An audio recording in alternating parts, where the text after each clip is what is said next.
아니, 모든 게 다 좋아진 거예요. 제가 깜짝 놀랐어요. 제가 이제 과외식 하셨어요? 그랬더니, 저는 일주일에 3일은 좀 힘들어서 이틀 동안 계속 2, 1, 4로 했습니다. 이렇게 얘기해요. 이거 이상의 좋은 방법이 없어요. 이게 창조의 원리하고 맞는 거예요. 이거는 실천하면 바로 건강해지는 거예요. 첫 번째 비결은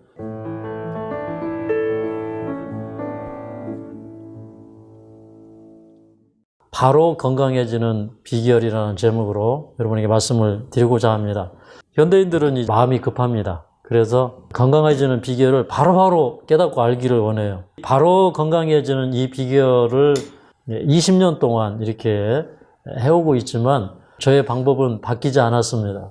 똑같은 방법으로 하는데 이 말씀에 대해서 잘 이해하는 분들은 이해하고 따라하기 때문에 효과가 몇 배 더 나타나고 지혜로워서 잘 깨닫는 분들이 계십니다. 자, 바로 건강해지는 비결, 또 이 비결을 통해서 또 이 강의를 들으면서 나도 자연치유로 회복될 수 있겠다, 그렇게 해봐야지 하는 그런 많은 확신들이 생겨날 줄 저는 믿습니다. 바로 건강해지는 비결은 무엇인가? 우리 성경에 있는 말씀을 한 절 읽어보도록 하겠습니다. 너는 꿀을 만나거든 조카리만큼 먹으라. 과식함으로 토할까 두려우니라. 과식하는 것도 하나님 말씀에는 하지 말아라. 과식하지 말라고 했으니까 과식하지 말아야지 그러면요, 과식 문제를 해결하지 못하는 사람이 그것을 하나님의 말씀으로 받아들이면 절제할 수 있는 힘이 옵니다. 내가 하는 것과 주님이 도와주시는 것이 다릅니다. 꿀 만나면 우리 좀 마음이 약해지죠. 오늘 점심에 조금 단촐하게 먹어야 되겠다 생각했는데 막상 이제 식당에 들어가는 순간 눈이 동그래지면서 오늘 맛있는 거 좀 많이 나왔네. 심지어는 오늘 과일식 하루 미루고 아침에 과일식 시작했는데 점심 메뉴를 보고 마음이 바뀌어서 저 내일 과일식 하면 안 될까요? 이렇게 하고 또 바뀝니다. 그럴 때마다 우리는 우리의 삶이 상당히 소중한 삶이다, 이런 생각을 좀 해야 되겠습니다. 절제도 내가 소중한 사람이라는 걸 알아야 돼. 우리도 건강해져서 할 일 많잖아요. 그죠? 사랑하는 가족들을 위해서, 이웃들을 위해서, 사회를 위해서 우리가 봉사해야 되니까 우리 좀 오늘 건강해져야 되겠다는 피를 좀 받게 되기를 간절히 바랍니다. 이거는 실천하면 바로 건강해지는 거예요. 첫 번째 비결은 1일 2식을 실천하라. 그럼 1일 2식을 어떻게 하는 것이 좋은가? 하나님께서 이스라엘 백성들을 광야로 불러내신 다음에 제일 먼저 개혁하신 것이 먹는 것이었어요. 이스라엘 백성들에게 율법을 시내산에서 반포하고 주시기 이전에 먼저 선포하신 게 뭐냐면 음식물 바꾸자. 음식을 주시는데, 만나를 주시는데, 이 만나를 주실 때 하루에 몇 번 먹을 먹거리를 주었냐면 2번 먹을 먹거리를 주셨어요. 점심이 안 나오고 아침과 저녁이 나옵니다. 왜 아침과 저녁이냐면, 그럼 우리도 똑같이 아침 먹고 저녁 먹으면 되겠죠. 근데 사실은 우리는 저녁을 먹는 것이 아니라 점심을 먹어요. 히브리인들에게 저녁이라는 것은 오후가 시작되는 저녁이 있고 해가 떨어지는 저녁이 있어요. 그래서 저녁이라고 직칭했지만 실제로 그 저녁이 언제였는가. 이 문구는 굉장히 중요한 문구입니다. 건강개혁자에 이렇게 기록을 했어요. 대체의학의 가장 권위 있는 선구자라고 그렇게 평가되는 분입니다. 자, 한번 읽어볼까요? 히브리인들의 일반적 식사 습관은 하루에 2끼 먹는 것이었다. 그들이 가장 잘 차려서 먹는 때는 한낮이 좀 지나서 먹는 식사였다. 그러나 이방의 사치스러운 습관이 그 나라에 들어와서 왕과 왕자들은 밤늦게까지 잔치하는 것에 익숙해져 있었다. 그러니까 인류는 거의 4,000년 동안 예수님이 오시기 전 구약시대에 거의 4,000년 동안에 이식을 해왔다고 하는 것입니다. 그런데 두 번째 식사를 해가 이제 한낮이 좀 지나서, 그러니까 해가 이제 중천에 떠 있는 시간을 우리가 한낮이라고 그러죠. 해가 중천에서 조금 기울어지는 시간에, 그러면 한 2, 3시경쯤에 두 번째 식사를 했다고 이렇게 생각이 됩니다. 그게 아주 바로 건강해지는 비결이에요. 이식이 좋아요? 삼식이 좋아요? 이식이 좋죠.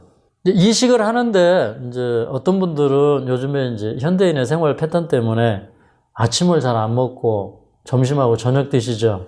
근데 오늘 이제 아침을 왜 잘 먹어야 되는지, 저녁 먹을 때 어떤 문제가 있는지 제가 이걸 설명을 해드리려고 합니다. 제가 이제 여기 오시는 분들에게 그 프로그램을 짜드립니다. 제일 먼저 짜드리는 게 이제 식사요법이에요. 프로그램 속에 뭐 과일식도 있고, 또 천연치유제를 먹는 방법도 있지만, 건강의 그 원리는 무엇이냐면, 늦은 저녁 식사나 과식을 피하는 것입니다. 과식과 저녁 식사는 문제가 있다고 생각하십니까? 그 과식, 여러 가지 음식물이 많이 섞여 있는 이제 뷔페식, 또 그다음에 여러 가지 음식이 많이 들어있는 혼합식, 이런 것들을 이제 피하는 것이 좋습니다. 또 늦은 저녁 시간에 분위기 낸다고 저 레스토랑이나 카페 이런 데 가가지고 또 한잔 하시면서 분위기 잡고, 이제 그런 문화들은 사실은 우리 그리스도인에게는 삼가해야 될 문화입니다. 히브리의 예방의학에는, 건강의학에는 그런 문화가 없었다고 하는 것입니다. 음식 습관, 식생활 이런 것들을 간직하기를 원하셨다는 것을 우리가 좀 깊이 생각해 보면 알 수가 있습니다. 과식과 저녁 식사의 문제점은 첫 번째, 혈액 전도 및 콜레스테롤 수치를 높인다. 여러분 이제 요즘에 이제 그런 연구들이 많이 선행돼서 나오는데, 같은 양의 식사를 아침에 하고 저녁에 한 다음에 당이 얼마나 올라가는가, 혈압이 얼마나 올라가는가를 체크를 해봤어요. 그랬더니 여러 그 논문들에서 아침에 식사를 하는 것보다 같은 양의 식사를 저녁에 했더니 혈당과 혈압이 20% 내지 30% 정도 올라갔다고 하는 그런 연구들이 꽤 많이 되어서 나오고 있습니다. 뭐 SBS 간헐적 단식 2.0 뭐 이런 데서도 제가 그런 것을 본 기억이 나고, 여러 이 논문들에서 이제 그런 연구들이 이루어진 것을 보고 있어요. 사실은 우리 건강에 있어서 저녁을 먹는 것은 좋지 않다고 하는 것입니다. 저녁을 먹는 것이 혈액 점도와 콜레스테롤 수치를 높인다. 물론 뭐 저녁 먹는 다음에 뭐 지방 대사가 잘 안 돼서 콜레스테롤 수치가 올라가기도 하는데, 근데 이제 이 콜레스테롤이라는 것은 우리가 음식을 먹어서도 늘지만, 여러분 이제 고콜레스테롤, 고지혈 가지고 계신 분들 많죠? 근데 그럼 언제 이 콜레스테롤이 어떻게 만들어지느냐? 첫째 이제 이 간에서 콜레스테롤은 70% 정도를 합성을 하기 때문에, 우리가 그 식사 패턴이, 저녁을 먹는 식사 패턴을 가지고 있으면 간이 스트레스를 받아요. 콜레스테롤이 간에서 제일 많이 만들어지는 제1원인이 뭐냐면 스트레스다. 이렇게 얘기를 합니다.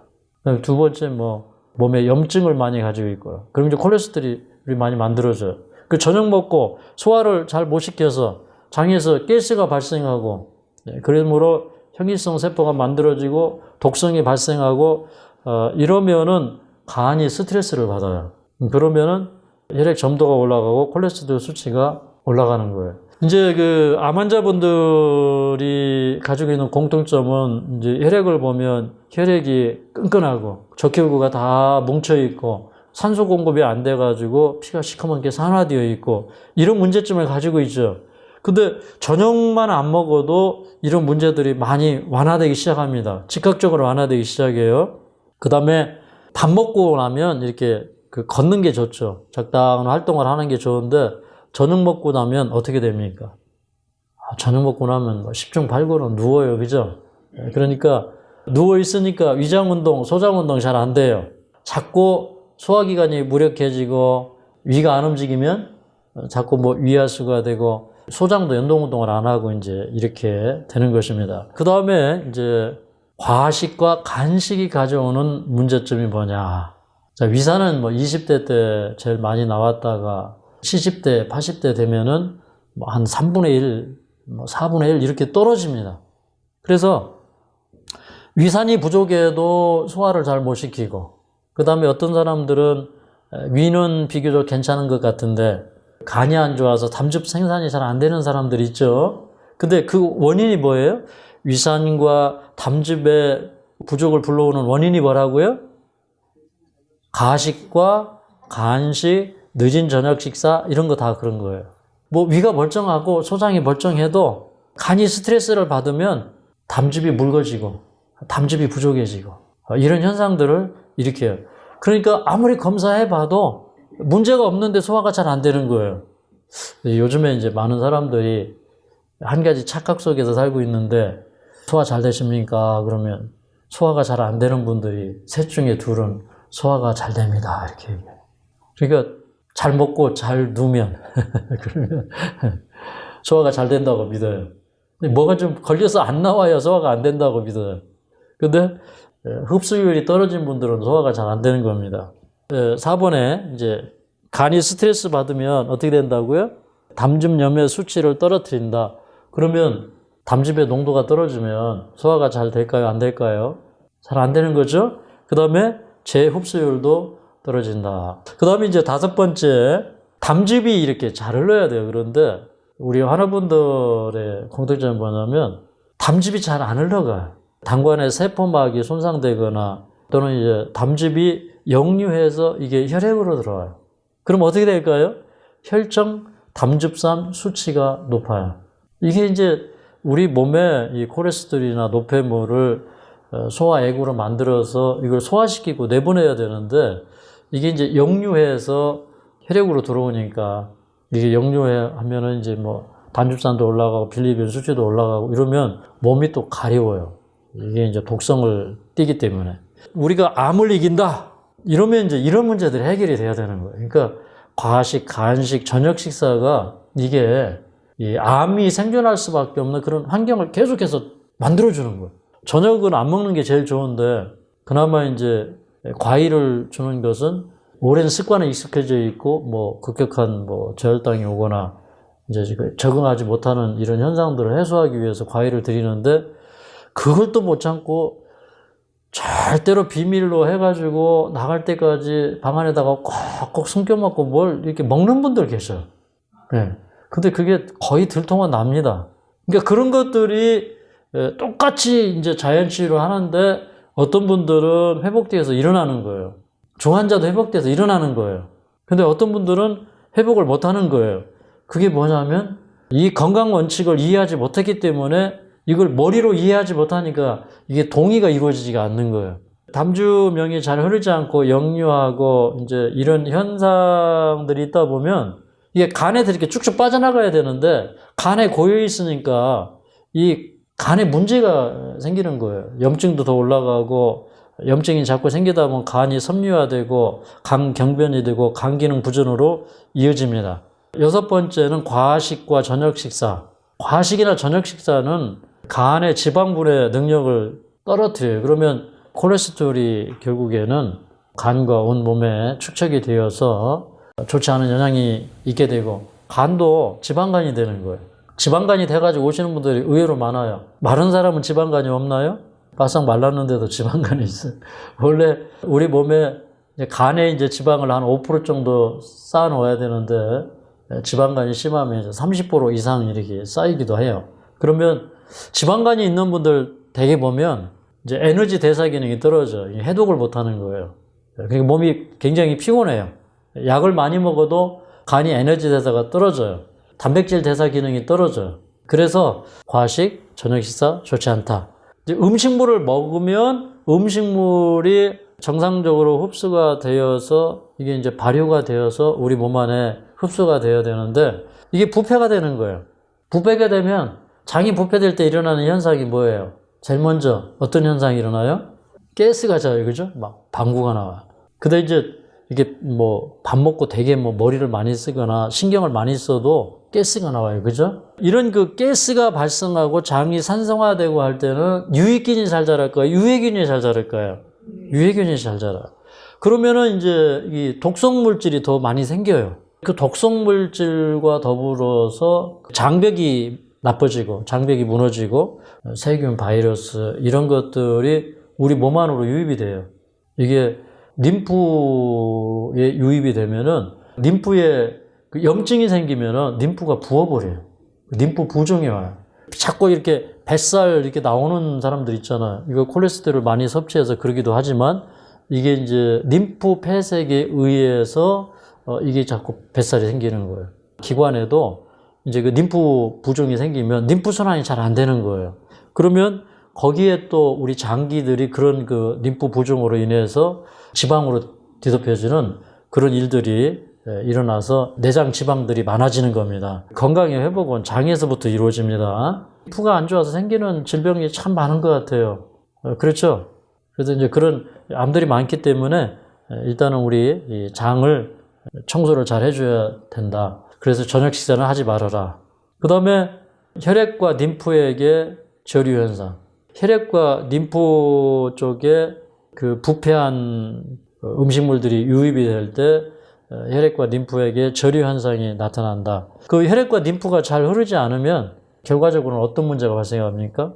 그러면 이제 적혈구가 막 끈끈하고 혈액 속에 노폐물이 많은 분들은 결국 혈액순환이 안 되니까 각 세포에 산소 공급이 안 되고 영양 공급이 안 돼요. 그러니까 세포가 굶주려요. 그러니까 음식에 대한 갈망이 더 생겨요. 맞습니까? 간 나쁜 분들이 간에서 소화를 못 시키잖아요. 그죠? 그런데 간이 안 좋은 분들이 보면은 음식에 대한 욕구가 많아요. 나는 많이 먹어도 몸 안에서 소화 기능이나 해독 기능을 잘 못하면 음식에 대한 욕구는 생기는 거예요. 그러니까 음식에 대한 욕구가 있다고 해서 다 건강한 건 아닙니다. 그리고 이제 음식을 먹고 이거를 이제 대변으로 나오게 한다고 그래서 다 건강한 사실은 아니라는 겁니다. 그 다음에 9번에 보면 이제 간식과 과식이 배변의 체류 시간을 늘린다. 우리는 이제 발암물질이 이 소화되는 과정에서 몸 안에 흡수되는데 요게 우리 변이 장 안에서 머무는 시간과 비례해요. 그러면 건강한 몸을 유지하려면은 소화가 잘 돼서 우리 이제 먹으면 이제 소화되어서 나오는 시간이 짧을수록 더 좋은 거예요. 그죠? 뭐 그렇다고 막 이렇게 설사하듯이 이런 건 아니지만 정상적인 그런 패턴을 유지를 해야 된다는 것입니다. 과식과 저녁 식사는 간에 부담을 줍니다. 그러면 이제 간이 불결한 피를 깨끗하게 하는 활동에 부담을 지기 때문에 질병이 생긴다. 가정과 건강 160쪽에 설명을 하고 있습니다. 그 다음에 이제 음식 양도 중요합니다. 이식만 하니까 이제 점심 때 저녁 것까지 다 드시더라고요. 그죠? 저녁에 이제 배고플 거를 미리 생각을 해가지고 막 다 드셔요. 어떻게 보면 이제 그런 것도 다 욕심인 것 같아요. 근데 저녁에 배고프지 않는 게 중요한 게 아니고 내가 건강해지는 게 더 중요해요. 맞습니까? 우리가 음식을 먹을 때 위장을 약 25% 정도는 비워놔야 돼요. 왜 그러냐면 위장의 4분의 1 이상이 비어 있어야 위산과 음식물이 잘 섞여서 이걸 유미즙을 만들어 가지고 내보내는 거예요. 근데 너무 많이 먹으면 이게 연동운동을 못 하는 거예요. 이게 섞이지가 않아요. 그렇습니까? 그래서 한 70%만 채우면 좋겠죠? 내가 먹을 수 있는 양이 한 70%만 먹어라. 그 다음에 이제 저녁에 이제 소화가 안 되고 이러는 이유가, 자, 저녁의 소화량은 낮에 비해서 소화 능력이 몇 프로까지 낮아진다? 네, 20%까지. 그 다음에 신진대사량이 얼마로 떨어진다? 3분의 1까지 떨어진다. 그렇기 때문에 사실은 이제 저녁은 그럼 어떻게 하면 될까요? 만약에 먹는다고 해도 3분의 1 이하로 줄여야 되는 거예요. 맞죠? 근데 사실은 안 먹는 게 제일 좋아요. 그 다음에 이제 또 재밌는 연구가 있습니다.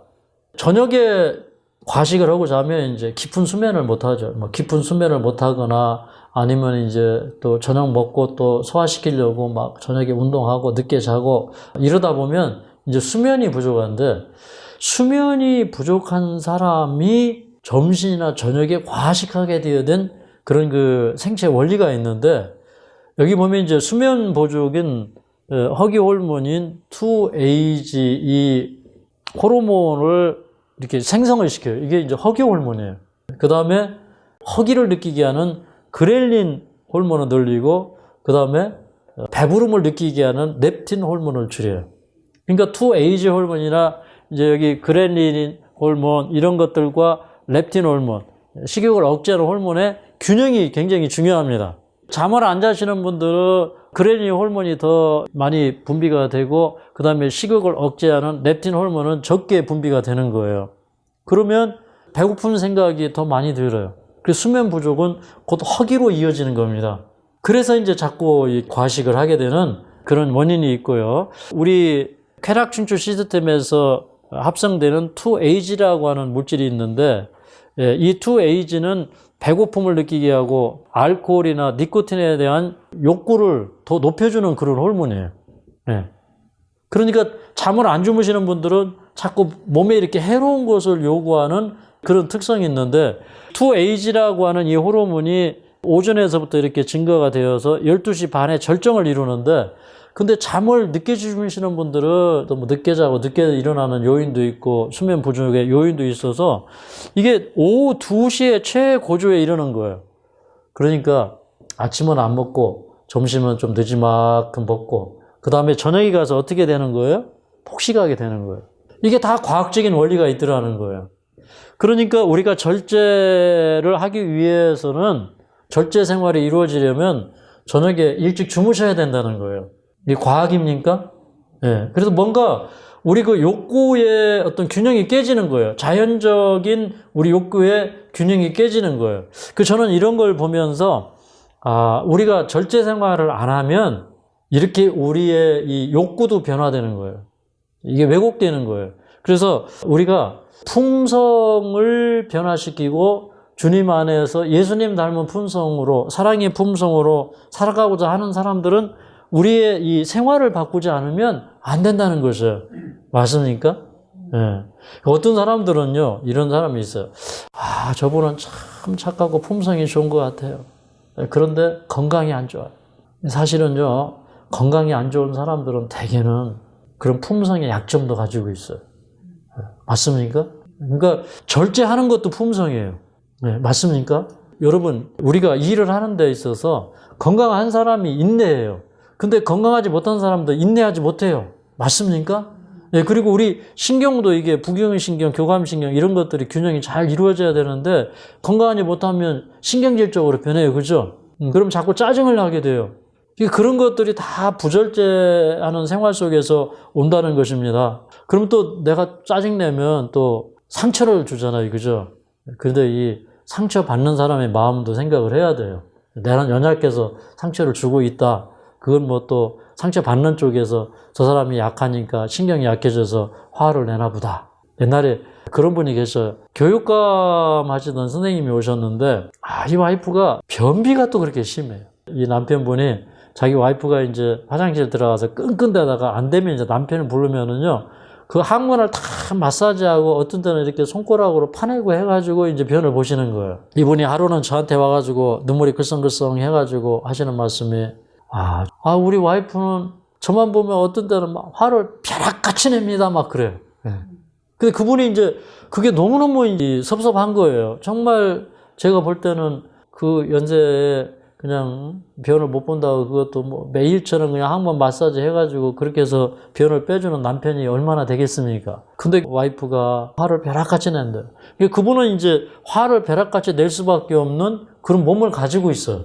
환자니까 그렇다는 걸 이해하지 못하면 마음에 상처가 되니까 저분이 자꾸 화를 내더라도 우리가 그렇게 이해를 해야 됩니다. 이렇게 얘기는 했지만 사실은 제가 그런 걸 보면서 우리 몸이 건강해야지 다른 사람한테 여유도 있는 거예요. 그죠? 우리 이제 품성의 변화를 위해서 우리는 건강해야 돼요. 여기 보니 그림이 참 재미있습니다. 늦은 저녁 식사, 과식, 이거 간에 이제 스트레스를 주고, 간에 또 스트레스를 주는 게 있어요. 뭐예요? 알코올이나 약물 사용, 이런 것들도 간에 스트레스를 굉장히 많이 줍니다. 이 친구는 이렇게 보니까, 아이고, 배가 좀 뻐럭합니다. 보입니까? 이 친구가 뭐라고 그러냐면, 먹는 게 남는 거야. 그렇게 얘기해요. 먹는 게 남는 거야 라고 했는데, 간은 막 인상을 확 쓰고 있어요. 그죠?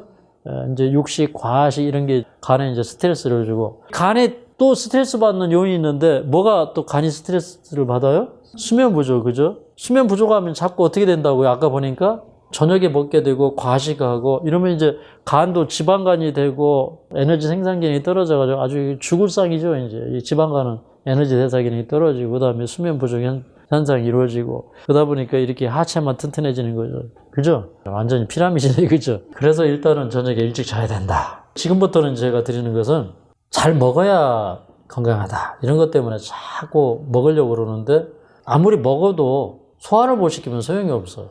우리 그 직장안 상계로 왔던 박 선생님이라면 제가 이름은 일부러 얘기를 안 하겠습니다. 이제 이분이 2달을 계셨는데 정말 잘 따라요.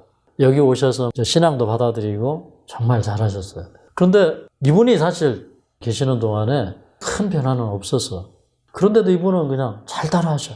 그리고 나서 이제 2달 반이 지나간 다음에 그동안에 코로나 때문에 방문을 못 오시고 2달 반 만에 오셨는데 물어보니까 체중이 2kg 늘었대요. 그래서 이제 과외식도 안 하고 땡땡이를 집에 가서 마음껏 치셨나 보다 하는 생각이 살짝 돌아오는 순간입니다. 근데 이제 건강을 이렇게 쭉 체크해 보니까 아니 모든 게 다 좋아진 거야.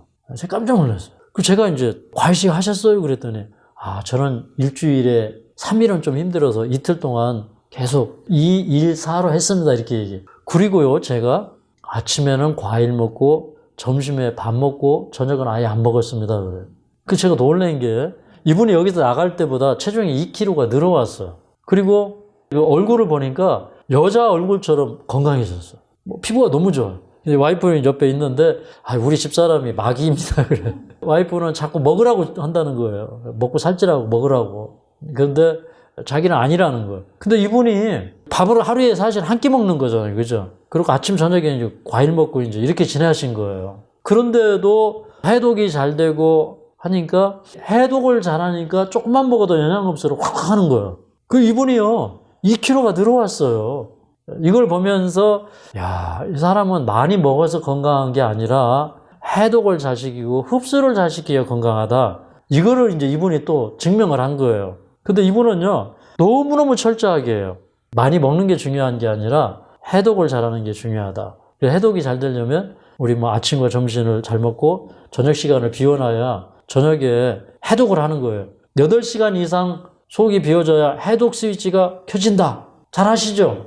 네. 그리고 저녁 시간에는 치유 대사가 일어나는 시간이에요. 해독 대사가 일어나는 시간이에요. 네? 저녁에는 해독이 잘 안 되게 되어 있어요. 그래서 신진 대사율도 3분의 1로 떨어지고 소화력도 20%까지 떨어지는데 그게 뭘 얘기해 주는 거예요? 저녁에는 치유하는 시간이에요? 소화시키는 시간이에요? 치유하는 시간이라는 거예요. 그래서 이제 일본에 보면 이식의 효능 첫 번째, 소화 효소를 낭비를 줄여서 대사 효소를 늘려준다. 이건 뭐예요? 소화 효소, 소화 에너지 낭비를 줄여가지고 대사작용을 촉진해주고 치유작용을 촉진해준다. 이 말입니다. 이게 이제 질병 치유의 노하우예요.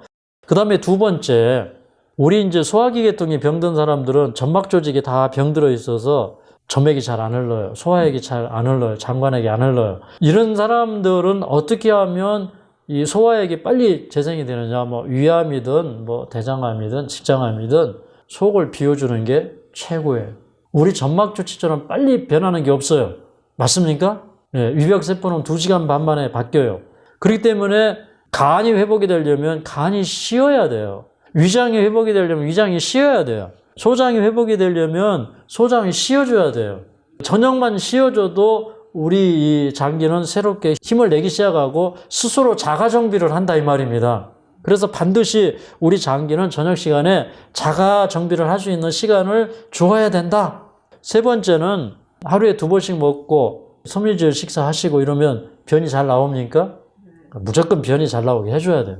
이 수병 문제 해결하지 못하는 분들이 있는데 너무 심한 분들은 이제 관장도 해주고 그런데 알로에 먹고 올리브, 아보카도요 이런 것 좀 같이 먹고 그 다음에 뮤신이 많이 들어간 끈적끈적한 물질들 이런 거 먹으면 웬만한 변비는 다 해결이 돼요. 근데 변비가 해결되지 않으면 건강이 회복되지 않습니다. 그 다음에 삼식을 하는 사람이 피가 맑을 거야? 이식하는 사람이 피가 맑을 거야? 여기 오셔서 일주일 만에 대개 일어나는 변화가 혈액이 일단 맑아졌다는 거예요. 적혈구 연전 현상이나 적혈구가 이렇게 못 먹어서 영양실조 걸린 것처럼 이렇게 볼록한 그런 가시 적혈구 이런 현상들이 해소되면서 벌써 일주일만 지나도요 굉장히 건강한 적혈구들이 생겨나는 것을 혈액 현목으로 볼 수가 있습니다. 혈액이 묽어지면 백혈구 이동이 활발해져요. 맞습니까? 우리 이렇게 공복에는 항상성 작용에 의해서 이 백혈구 활동이 활발해져요. 그렇기 때문에 암 치유에도 굉장히 도움이 되고 또 혈액이 묽어지면은 산소 공급이나 영양 공급이 잘 된다. 우리 이제 면역계에 굉장히 중요한 이 림프계에서 림프구의 활동이 활발해져요. 그러니까 밥을 많이 먹었을 때 활발해져요? 아니면 공복이 활발해집니까? 공복이 활발해져요. 그래서 그때 이제 그 염증, 뭐 암세포, 종양, 세균, 바이러스 이런 것들이 치워지는 겁니다. 이걸 이제 치워지지 못하면요, 이렇게 뭐 목에 림프 이런 데도 한 군데씩 이렇게 툭툭 튀어나오고, 뭐 소해부도 막히고, 애과 옆구리 이런 데도 다 막히는 거예요. 림프구를 뚫어놓으면은 암이 잘 생기지가 않아요. 최선의 해결책은 이식을 하고, 그 다음에 또 어떻게 한다? 과일과 채소를 많이 먹어라. 많이 먹는다고 하는 것도 적당히 먹어라 이런 말이 더 좋을 수도 있어요. 너무 좋은 것도 많이 먹으면 안 됩니다. 여러분, 고기가 영양 밀도가 높을까요? 과일, 채소가 영양 밀도가 높을까요? 네. 사실 영양 밀도는 채소, 과일, 육류 이런 패턴으로 가거든요. 암을 고치기 위해서 꼭 필요한 게 있는데 비타민, 미네랄, 항산화제. 그리고 보니까 우리 암을 고치기 위해서 굉장히 또 필요한 게 있는데 그게 뭐냐면 효소예요. 효소. 이 효소는요, 체온이 38도에서 40도가 될 때 제일 많이 생겨요. 36.5도에서 생기지만 우리 몸이 따뜻할 때 더 잘 생겨요. 체온을 어떻게 올려야 되냐면 배를 따뜻하게 해줘야 돼요. 배는 무조건 따뜻하게 해줘야 돼요. 여기 오시면 여러분들에게 뭘 나눠드려요? 수패치 가지고 뭐 하라고요? 찜질하라고. 아침 저녁으로 찜질해주는 거예요. 배를 따뜻하게 해줘야 되는 거예요. 전기 뭐 이런 가열기 이런 걸로 해가지고 따뜻하게 하지 마시고 스스로 해주는 게 좋고, 배가 차가운 분들은 이게 만병의 근원이에요. 근데 배가 따뜻해지면 여기서부터 이렇게 기가 생겨가지고 온몸으로 돈다고 그러거든요. 그러면 배가 따뜻해지면 손발이 따뜻해져요. 맞죠? 환자들은 무조건 배는 따뜻하게 해줘야 된다. 배를 따뜻하게 해주는 방법이 뭐냐? 여러분, 저녁 늦게 먹고 아침에 일어나면 손발이 차차합니다. 왜 그럴까요? 소화시키느라고 피가 어디로 다 갔어요? 위장, 소장으로 다 갔어요. 특히 위장으로 가 있어요. 위장으로. 피가 위장으로 가 있어요. 그러면은 여기 이제 소장, 대장이 있는 이 부분이 이 혈액이 안 돌아가지고 이게 냉한 거예요. 근데 여기 이 배는 뭐 하는 데예요? 사실은 이게 우리 몸에 굉장히 많은 효소를 만들어내요. 이 효소는 우리 세포마다 다 있어요. DNA에서 이 효소를 만들었는데 아주 미세한 크기의 물질인데 이 효소가 1마이크로초, 100만 분의 1초마다 이렇게 충돌을 해요. 충돌을 하고 이게 떨리고 움직이는 거예요. 그러면서 1초 동안에 100만 회의 활동을 하니까 우리 몸 안에서 효소의 활동을 우리가 다 밝혀내지 못해서 그렇지, 이거 심히 깊은 과학이에요. 심히 많은 생명활동이 효소를 통해서 일어나는데, 효소 한 개가 1분 동안에 합성 또는 분해하는 분자 수는 평균 3,600만 개이다. 각각의 장기에는 1,000가지 이상의 효소가 있다. 그러니까 이 효소를 활성화시켜주고 효소를 많게 해주면 건강해지는 거예요. 그렇습니까? 그러려면 뭘 많이 먹어라? 네, 과일과 채소 섭취를 적당히 잘 먹어줘라.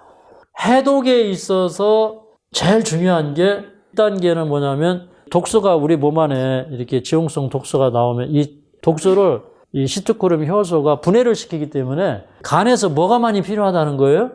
효소가 많이 필요하다. 간이 해독을 하는데 1단계에서만 50에서 100가지 종류의 효소가 필요하다. 2단계 독소는 첫 번째 독소가 들어오면 그걸 이제 이렇게 분해하는 그 과정 속에서 만들어지는 게 이제 중간 대사산물인데, 이 중간 대사산물은 아주 독성이 강하기 때문에 이것을 독성이 없는 최종 불해산물로 중화시킨 다음에 배설물로 내보내는 2단계의 해독이 이루어지는데, 1단계에서 해독이 잘 안 되면 2단계 해독이 잘 안 되는 거예요.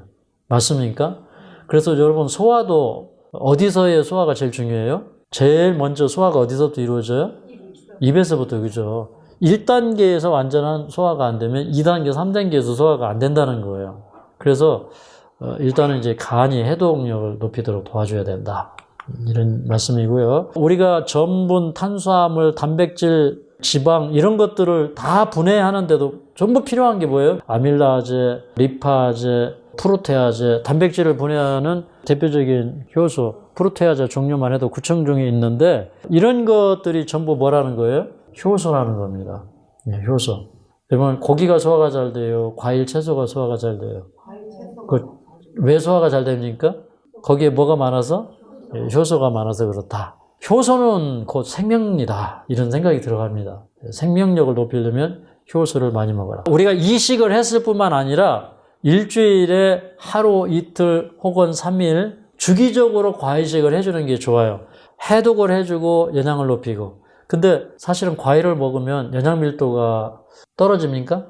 웬만해서는 영양 밀도가 잘 안 떨어져요. 그죠? 그게 뭐냐면 과일은 90% 이상의 에너지 전환율을 가지고 있다. 제가 그 일본의 사람들이 노푸드를 많이 연구하잖아요. 노푸드 책을 사가지고 어느 날 이게 도대체 무슨 내용인가 하고 이렇게 읽어보니까 거기에 과일은 에너지 전환율이 90% 이상이다. 그런 얘기가 쓰여 있어요. 깜짝 놀랐어. 과일 자체가 어떤 뭐 영양소가 많아가지고 그게 우리 건강에 좋은 것보다도 과일은요, 소화력을 낭비하지 않고 소화 요소가 거의 없는 사람들, 담즙이 잘 분비 안 되고 췌장 효소가 잘 안 나오는 사람들이 극한 상황 속에서 과일을 먹어보니까 과일은 그래도 소화를 시키더라. 다른 거 먹고 소화를 못 시키는데 과일은 먹고 거의 다 소화를 시키기 때문에 그게 에너지 생산을 높여주고 과일 먹을 때 영양 밀도가 안 떨어지는 거예요. 근데 과일은 이제 지방이나 단백질이나 이제 이런 것들이 좀 부족해요. 그죠? 그렇기 때문에 이제 과일식만은 계속 할 수는 없고, 이제 예를 들어서 극도로 체력이 허약한 상태나 아니면 허기를 잘 못 이기는 사람들, 처음에 이제 과일식을 안 해본 사람들은 적응을 위해서 1, 2로로 해라. 그 1은 뭐예요? 과일식. 아침, 점심, 저녁을 다 과일 먹어라. 그 다음에 1은 뭐예요? 보식을 해라. 그러면 보식할 때는 아침, 점심은 현미 이제 이런 것들이 굶었다가 먹으면 소화가 잘 안 돼요. 그래서 이제 현미 밥을 해서 이제 찌고 다시 말리고 뭐 다시 찌고 이렇게 반복한, 어떻게 보면 이제 그걸 볶음국식이라고 하는데 실제 곡식을 볶은 게 아니고 밥을 말리고 찌고 이제 그런 과정을 거친 그런 것들을 먹으면 흡수가 잘 된다. 근데 아침과 점심은 보식을 하고 저녁은 뭐 하라? 과일을 먹어라. 그래서 보식할 때 또 익힌 야채를 먹어주는 게 좋고, 평소 식사 양의 3분의 1에서 2분의 1로 줄여야 움츠려져 있던 위가 해를 입지 않아요. 서서히 이제 위가 자꾸 늘어나면서 적용을 하기 때문에 과일식을 한다면 반드시 하루나 이틀 정도는 보식을 해줘야 돼요. 214로 갈 때는 과일식이 이틀로 늘어나기 때문에 건강식 하는 날짜가 하루 줄어들죠. 근데 1, 2로 하고 214를 해보면 건강 회복이 어떤 게 빠를까요? 214. 확실합니까? 네, 확실해요. 이건 그냥 일주일, 2주일만 해보면 바로 나타나죠. 뼈가 좋아지고. 하는 분들 보면 이걸 해보면요. 첫째, 피가 맑아지고 동시에 골밀 이런 게 늘어나요. 몸 안에 조골세포, 다시 말해서 골수를 만들어내는 조골세포 활동이 활발해져요. 그 골밀도가 올라가요. 그리고 이제 파골세포의 활동이 낮아져요. 파골세포의 활동이 이렇게 올라가면 자꾸 골밀도가 떨어지는 거예요. 나이 먹으면 파골세포 활동이 올라가요. 근데 우리 몸이 회복될 때는요, 이 조골세포의 활동이 올라가요. 골밀도가 올라가고 새로운 피를 생산하는 그런 능력이 많아지고 뼈가 튼튼해지고 이러면서 다른 모든 기능들이 다 좋아지는 거예요. 맞습니까? 그래서 뼈는요, 신진대사가 아주 활발한 그런 그 조직이에요. 머지않아 한번 강의 또 한번 해드리겠습니다. 214하고 몸에 변화가 별로 없고 또 좀 몸이 중하고 한 사람들은 313을 해보는 거예요. 313. 우리 허숙자 사모님은 최장 며칠까지 해보셨다고요? 일주일에 12일까지 해보셨잖아. 잊어버리셨네. 네. 요즘에 이제 옛날에 하시는 것 같아요. 옛날에는 이렇게 여기에 20cm짜리 하나가 있고, 그 다음에 복부에 이게 이만큼 튀어나가지고, 이게 나중에는요, D자 라인이 딱 돼버리더라고요. 빵빵해요. 빵빵해요. 손이 안 들어가. 근데 지금 이제 보니까 헐쩍 하셔가지고 미스 코리아 나가셔도 괜찮을 것 같은데, 옛날에 12일 하던 걸 잃어버리셨어요? 그것도 2번씩이나 12일 하셨는데, 요즘에도 이제 314 하고 계셔. 313 하고 계시거든요. 이제 저는 412 하면 어떨까요? 그랬는데, 이제 313을 해보시겠대요. 그래서 이번 주에 한번 또 보자고 그랬는데, 중환자들이 해독식을 강하게 하는데, 천연치유제나 영양제들 좋은 걸 써가면서 이렇게 해서 이제 우리 몸속에 해독도 되고 영양밀도도 높이는 이런 이제 시도를 해보니까 이게 굉장히 성공적인 거예요. 이거 이상의 좋은 방법이 없어요. 이게 창조의 원리하고 맞는 거예요. 하나님이 천지를 창조하신 다음에 제일 먼저 뭘 주셨어요? 과일을 주셨어요. 그죠? 우리가 하늘나라 가면 뭐 먹고 살아요? 과일 먹고 살아. 뭐 과일만 먹고는 살 수는 없지만 이제 이 과일식과 보식, 건강식을 잘 해주시면 된다. 고기, 생선, 유제품 이런 거 먹으면 안 되죠. 채식하시면서 이렇게 하시면 된다. 자, 이제 과일식 하는 방법입니다. 뭐 여러분들 잘 아시지만 우리 독자들을 위해서 한번 소개를 하고 넘어가겠습니다. 1일 3회 식사 시간에 과일만 먹는다. 첫 번째 원칙이고, 일식에 1종류의 과일을 선택한다. 어떤 분들은 몇 가지 갖다 놓고 드시는데 그거는 조금 소화에 손해입니다. 일식에 몇 그램 이하가 좋다? 200g 이하가 좋다. 과일 때문에 뭐 당을 많이 먹어서 이제 스트레스 받으시는 분들 그런데 사실은 밥이 탄수화물 비중이 훨씬 높습니다. 과일은 당 함량이 사실은 12% 전후 그렇게 높지는 않아요. 입에서 느끼는 당도는 많지만 200g 이하만 먹으면 괜찮다. 과일은 껍질째 먹는 것이 좋습니다. 과당은 흡수가 빠르기 때문에 껍질째 먹는 것이 좋고, 껍질에 이제 항산화제나 좋은 것들이 많죠. 과일을 먹을 때 콩가루나 밀가루에 이렇게 침전을 시켜가지고 먹는 것이 좋아요. 근데 사실은 이제 침전시켜도 겉에 것만 중화가 되는 거고, 속 안에, 섬유질 안에 농약이 들어있는 거는 배설이 안 돼요. 근데 실제적으로 이제 해독식을 많이 하고 섬유질 많이 드시면 중금속이 배출이 되기 때문에 쌓이는 사람보다 나가는 사람이 더 많아요. 그래서 과일에 농약 준다고 안 드시는 분이 있는데 고기 먹는다고 고기 속에는 농약이 없나요? 그죠? 근데 그거는 배설이 안 되기 때문에 더 큰 문제입니다. 그 다음에 뭘 피하는 게 좋다? 홍시? 저녁에 홍시 먹고 이제 변비 걸리기 때문에 피하는 게 좋다. 과일 먹을 때 소금을 찍어 먹는 게 좋습니다. 포도 외에는. 혈당이 떨어져서 문제지 뭐 올라가서 문제가 되는 경우는 거의 없어요. 전해질 부족 현상이 올 수 있기 때문에 소금을 약간씩 먹어주는 게 좋고, 따뜻한 물을 많이 마셔야 됩니다. 체온 저하를 막을 수가 있고, 당뇨나 고혈압, 신장질환이 심한 경우에 과일량 조절에 세심한 주의가 필요합니다. 이제 여기까지 바로 건강해지는 비결에 대해서 배웠고요. 이게 식이요법만 가지고 되는 게 아니죠. 또 해야 돼요? 운동도 해야 돼요. 운동. 너무 무리하게 해도 안 되고 내 체력에 맞게 시간을 나누어서 분배를 잘해서 과학적으로 하셔야 되고, 물은 뭐 하루에 부종이 심한 경우를 제외하기는 꼭 2리터, 3리터 따뜻하게 해서 마셔주시기 바랍니다. 물은 이제 뭐 끓여서 먹는 물도 괜찮아요. 끓여서 먹는데 그걸 식혀야 돼요. 반드시 끓이면. 폭포수를 만들어서 먹으면 더 좋습니다. 이게 공기 중에 이게 흔들면 이게 공기와 접촉하면서 산소가 들어가거든요. 그래서 끓인 물도 이제 식혀서 흔들어서 먹으면 괜찮아요. 폭포수를 만들어서. 또 중요한 건 뭐냐면 이게 잘 먹어도 마음이 바뀌지 않으면 치유가 잘 안 돼요. 맞죠? 인생 짜증나 죽겠고 그냥 뭐 이래 죽겠고 저래 죽겠고 하는데 내 머릿속에서 죽겠다 하는데 세포 보고는 살아라만 말 듣겠습니까? 안 되잖아요. 그죠? 그래서 저는 이제 하나님 말씀이 우리에게 바르게 살겠다고는 의지를 준다고 저는 믿습니다. 네, 그래서 우리 고린도서 10장 31절을 함께 읽습니다. 시작. 그런즉 너희가 먹든지 마시든지 무엇을 하든지 다 하나님의 영광을 위하여 하라. 먹든지 마시든지 식이요법, 운동, 물 마시기, 서로 사랑하기, 다른 사람을 위해서 봉사하고 헌신하기, 이게 전부 다 먹든지 마시든지 무엇을 하든지 다 하나님의 영광을 위하여 하라는 것입니다. 이것을 실천하면 우리는 살 것입니다. 네, 강의를 마치겠습니다. 주여 나의 병든 몸을 지금 고쳐 주소서. 모든 병을 고쳐주마. 주 약속하셨네. 내가 지금 굳게 믿고 주님 앞에 구하오니 주여 크신 권능으로 고쳐주소서.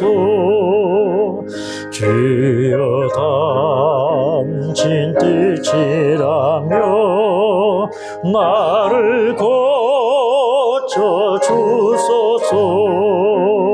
머리에 기름 붓고 주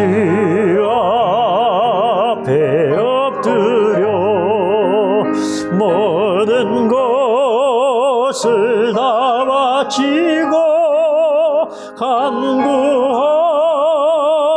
나의 몸을 지금 주의 약속대로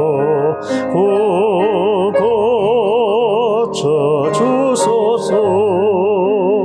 주를 위해 살겠으니 나를 고쳐 주소서. 내게 속한 모든 것은 다 주의 것이니 성령이여 강림하사 능력 있는 손을 펴서 나의 몸을 어루만져 고쳐 주소서. 나의 병을 고쳐주시 내가 믿사옵니다. 지금부터 영원토록 주 찬송하겠네. 나를 구원하신 말씀 어디든지 전하오리. 나의 병을 고쳐주신 참 감사합니다.